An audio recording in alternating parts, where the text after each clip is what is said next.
Hi, my name is Josh Head, and I know what you're thinking. Fan service has no merits, and that's where you would be wrong. I've noticed a lot lately there's been a backlash, at least an argument form, that, fan service is completely useless. It does nothing in the story. In fact, everything in the story must be useful to the story, which is kind of weird in itself.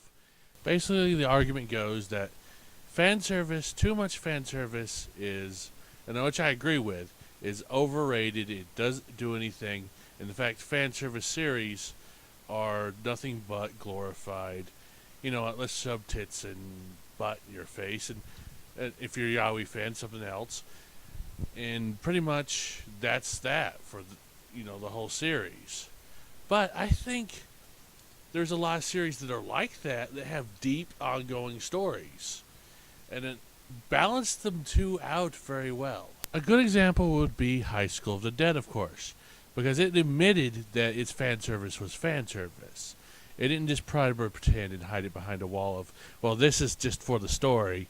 It adds to everything. But not even that. Even fan service that doesn't admit it's fan service. Like, a good example would be in Code Geass. There's this character, which I'm about to look up here in a minute. Her name. The female scientist character, basically.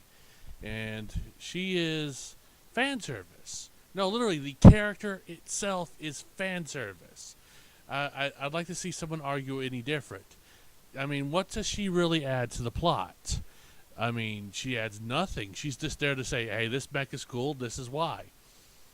And that's that. I just did my research, and the character's name is Rakshata. If I'm butchering that name, please tell me. But that kind of fan service is awesome. It's very subliminal, and I don't think very many people caught it. And that's the whole argument for fan service I'm having, or at least having on one of the Jimquisition videos I was actually looking at. Basically, people think fan service, just in the middle of island of nowhere, just nothing, some unimportant thing comes up and it disrupts the story.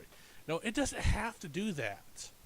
It can be completely subliminal and slide by you like an extra detail. Give you a little bit of reward to watch a series twice or 3 times maybe, because it's so awesome.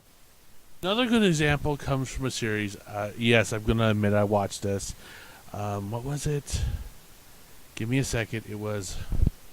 Oh yes, Ouran Host Club. In the first episode of Ouran Host Club, I swear I had to watch it 3 times to figure this out. Maybe 4 times. I was doing a riff of it, which you can find on rifftracks.com, by the way. Basically, the light bulbs would just appear out of nowhere, and like a light bulb would light up. And I didn't realize that I know they were setting up, because I watched it 1 time, and 2 times they were setting up the whole end of where they had the pullback of the whole light bulbs that said Haruhi. By the way, spoilers. Haruhi was a girl. I think her name was Haruhi, main character. Let's see. But if you watch that long enough and so many times, you realize that as the light bulbs light up, each character a character realizes that Haruhi is a girl. And the last character to realize that Haruhi was a girl was the prince of the club, the main naive character. So the smarter the character was, the more earlier on in the series they would realize. And so they had that light bulb go on, which is a symbol of an idea.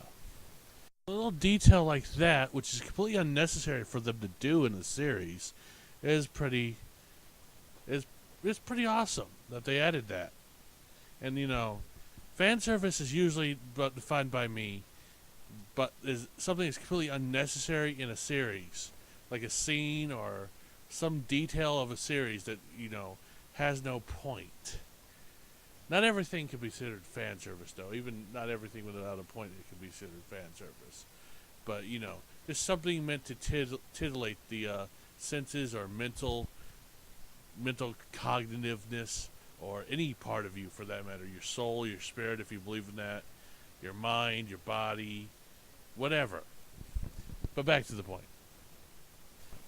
And I know the argument I'm having on the Jimquisition show is about video games.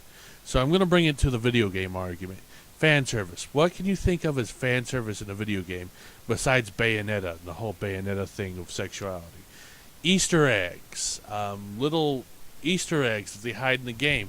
That's fan service. Completely useful, even though it's completely not have a point in the game. So next time you see a character or a completely detail that doesn't seem to be in place and have a point in the series, and is so awesome, just thank your local anime writer or video game writer or heck American series writer for that. Now I will admit that fan service can be overdone, and yes, there's an American series I can point to that's done this. I think it was the not the Transporter, but what was it? Cranked 2. That was nothing but fan service. That was nothing but fan service, or the guy tasing himself in the neck to keep his heart going. That is nothing but fan service.